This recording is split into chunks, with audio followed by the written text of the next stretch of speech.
శిల్ప కళాశాలలో లోహ శిల్పం తయారీ విధానము. మొదట లోహ శిల్పాన్ని మైనంతోటి తయారు చేసి ఆ తర్వాత మట్టి కట్టి పంచలోహాలు అనేది పోత పోసుకోవాలి.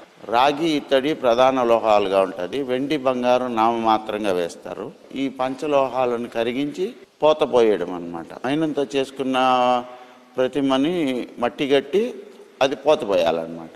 ఆ పోత పోసేది మొదట రాగిని కరిగించుకొని అందులో ఇత్తడి, వెండి, బంగారు, సీసము వేసి మిశ్రమం చేసి పోత పోసుకోవాలి.